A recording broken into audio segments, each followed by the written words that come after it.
ठीक है। अभिवादन साथियों, आज एक बार फिर हम उसी कल वाले जय भीम बनाम जय श्री राम के मुद्दे को लेकर के एक बार फिर दो बहुत महत्वपूर्ण साथियों के साथ आपके सामने आए हैं।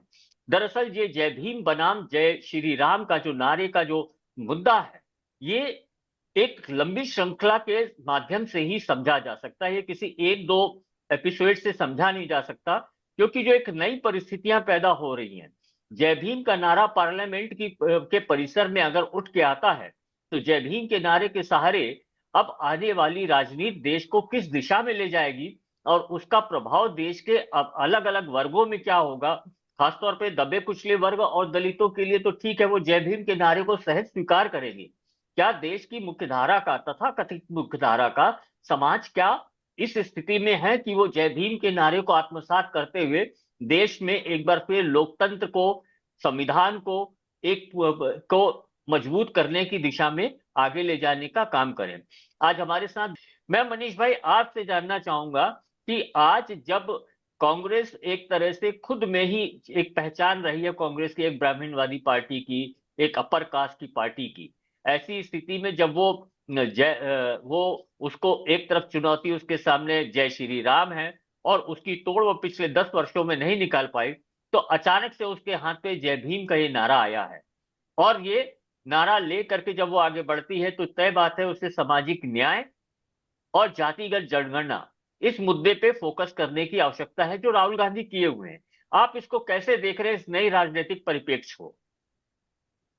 देखिए, मैं इसमें इसको ऐसे देखा जाए कि अगर आज संसद के अंदर अगर आज जय भीम के नारे लग रहे हैं और बड़े सामूहिक ढंग से लग रहे हैं और कोई उस नारे से अपने को अलगाव में नहीं रखना चाहता है, उसके साथ एक उसकी एक भावनात्मक और राजनीतिक एकता दिख रही है, तो इसका एक संदर्भ क्या है? इसका संदर्भ ये है कि देखिए, आज भारत में जो ब्राह्मणवाद की जो सबसे मजबूत पार्टी है, कह लीजिए, जो हिंदुत्व है, और जिसकी जिसका नेतृत्व संघ भाजपा कर रही है, उसकी सबसे आप देखेंगे कि जो सटीक व्याख्या है, उसके उसका सटीक जवाब है, वैचारिक रूप से उसका हिंदुत्व की जितनी सटीक ढंग से, तथ्यगत ढंग से, और जिस रूप में उसकी आलोचना अगर कहीं ठीक ठाक मिलती है, पूरी हिंदुत्व की परियोजना की सबसे जो सर्वश्रेष्ठ और शानदार उसका आलोचना अगर वो कहीं मिलती है, तो वो तो बाबा साहब के पास मिलती है। और अब ये बात धीरे धीरे, ये बात धीरे धीरे पॉलिटिकल फोर्सेज को समझ में आने लगा है कि अगर अगर जाति के सवाल पे बात करनी है तो हमें कहाँ से आलोक मिलेगा, हमें अगर ब्राह्मणवाद पे बात करनी है तो हमको कहाँ देखना होगा। हिंदुत्व में फांसीवादी तत्व देख लेना, ये आप अगर इसको देखेंगे कि बाबा साहब बोल रहे हैं कि जो है, अगर ये राज आ गया तो विपत्ति आ जाएगी इस देश पर, और वो बात वो खूब तथ्यगत ढंग से ला रहे हैं कि अगर सामाजिक रूप से भी देखा जाए तो स्वतंत्रता, समानता और बंधुत्व का दूर दूर तक कोई लेना देना नहीं है हिंदुत्व से। तो सामाजिक तौर पे भी अगर देखा जाए, व्यक्तिगत न्यायबोध पे भी देखा जाए, तो हिंदुत्व की एक बेहद सटीक व्याख्या हम वो गांधी के पास भी नहीं पाते हैं, हम वो भगत सिंह के पास भी नहीं पाते हैं, वो हम जो है उस रूप में जो है समाजवादियों के पास भी हम नहीं पाते हैं। ये बात हमको लगता है कि स्थापित होती हुई बात है, और इस बात को बीजेपी भी समझ रही है। बीजेपी क्या समझ रही है, आरएसएस क्या समझ रही है कि अगर हिंदू राज हमको लाना है तो अंबेडकर के विचार को मारना होगा, अंबेडकर के सोच को खत्म करना होगा देश से।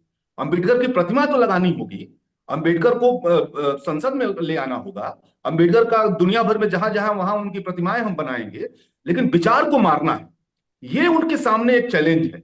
और इसलिए आप देखेंगे कि आज हिंदुत्व से अगर किसी को लड़ना है, तो वो हमको लगता है कि वो बाबा साहब के पास जाना होगा। और मैं समझता हूं कि ये जो परिवर्तन हो रहा है, कांग्रेस जो कोशिश कर रही है, मैं देख रहा हूं कि वामपंथ भी एक कोशिश कर रहा है कि ब्राह्मणवाद को ठीक ठीक अब चिन्हित करने की कोशिश कर रहा है। ये अलग बात है, उसके पास अभी कार्यक्रम नहीं है।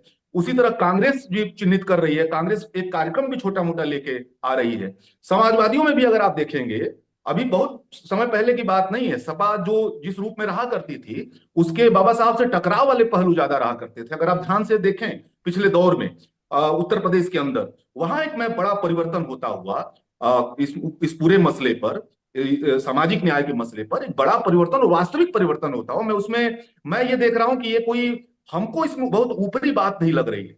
और अगर ये ऊपरी बात रह गई, अगर ये ऊपरी बात रह गई, तो हिंदुत्व फिर से आगे बढ़ जाएगा, हिंदुत्व का मुकाबला नहीं किया जा सकता है। तो ये जो मैं देख पा रहा हूं कि इस दौर में ये परिवर्तन आपको दिखेगा। और बीजेपी के साथ संकट क्या है? बीजेपी के साथ संकट ये है कि उसका भी काम बाबा साहब के बिना नहीं चलना है। अंदर एक घृणा भरी हुई है, अंदर उस विचार को खत्म करने की योजना बन रही है, उसको ध्वस्त करने की योजना बन रही है, लेकिन बाहर बार बार बाबा साहब करना पड़ रहा है। इसलिए अगर आप देखेंगे कि खास मोड़ पे वो नफरत निकल के आ जा रही है। अब जब जब देखेंगे, ध्यान दीजिएगा, ये कोई पहली बार नहीं हुआ है। कोई अमित शाह जो आज बोले हैं, जितनी हिकारत से और जितनी घृणा उस शब्दावलियों में दिखी है, और वो आप देखेंगे कि वो केवल पहली बार नहीं हो रहा है। आप दो 400 पार का जब नारा दिया गया, तो क्या कह के दिया गया? 2024 में अगर इसको ध्यान से देखें, 400 पार का नारा इसलिए दिया गया कि संविधान को बदलना है, और बीजेपी बुरी तरह वहां पे संकट में पड़ गई। आप चले जाइए, बिहार का चुनाव हो रहा था, मोहन भागवत क्या बोल रहे थे? आरक्षण की समीक्षा की बात करने लगे। और बिहार बुरी तरह से, जो आप देखेंगे कि उनको खोना पड़ा, बहुत बुरी तरह से हारे। आप उस समय देखिए, जब अटल बिहारी की सरकार थी, जब साइनिंग इंडिया की बात की जा रही थी, संविधान संविधान समीक्षा के लिए कमेटी बना दी गई थी, कमेटी बन और गई। साइनिंग इंडिया करते रह गए, और बुरी तरह बीजेपी 2004 में चुनाव हार गई। तो ये एक मैं ये कह रहा हूं कि आज भारतीय लोकतंत्र, भारतीय गणतंत्र, भारतीय राजनीति के सेंटर में बाबा साहब सेंटर में आ गए हैं। और जो ज्यादा ताकतवर तरीके से उनके साथ खड़ा होगा, भारत में वही राजनीति आगे बढ़ेगी, उसी राजनीति को आगे बढ़ना है। हमको लगता है ये बात जितनी जल्दी इंडिया गठबंधन भी पूरी तरह समझे, और उसको व्यवहारिक धरातल पर, संगठन के धरातल पे जिस रूप में वो गहराई में ले जाने की कोशिश करे, केवल राजनीतिक इस्तेमाल करने के बजाय वैचारिक रूप से बाबा साहब से रिश्ता बना करके ही ज्यादा बेहतर भारत बनाने की प्लानिंग की जा सकती है, और हिंदुत्व का मुकाबला किया जा सकता है। मनीष जी, लेकिन मैं फिर वही सवाल आपसे फिर से पूछना चाहूंगा कि आज के समय में राहुल गांधी और कांग्रेस ये पूरे एक दूसरे के साथ उस तरह से अलाइन नहीं है, खासतौर पे राज्यों में। हम उत्तर प्रदेश में देखते हैं कि उत्तर प्रदेश की जो कांग्रेस है, वो राहुल गांधी की जो प्रयास है, उसके साथ बहुत ज्यादा अपना अलाइनमेंट नहीं कर पाई।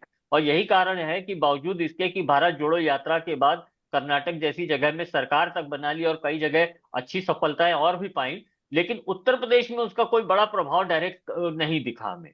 तो आज जब राहुल गांधी या प्रियंका गांधी मिल करके इस जय भीम के नारे को लेकर के आगे बढ़ रहे हैं, तो ऐसी स्थिति में कांग्रेस की जो लीडरशिप है या कांग्रेस संगठन में कितना इसके प्रति सहमति होगी और इसे कितना आत्मसात किया जाएगा। जब तक इसको आत्मसात नहीं किया जाएगा, तब तक किसी बड़े परिवर्तन की क्या आपको उम्मीद दिखती है?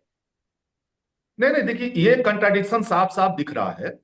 ये ढांचा ढांचा कुछ और व्यवहार कर रहा है, नेता कुछ और व्यवहार कर रहा है। इसको अगर आप ध्यान से देखें, और इसको आप केवल उत्तर प्रदेश की बात नहीं है, जब आप मध्य प्रदेश में जाते हैं, विधानसभा चुनाव हो रहा होता है, सेंट्रल मंचों पे जाति जनगणना की जोर जोर से राहुल गांधी बात कर रहे हैं, और मध्य प्रदेश के चुनाव में उसका नाम तक नहीं लेते हैं लोकल जो उनके हाईकमान है, जो लोकल हाईकमान है।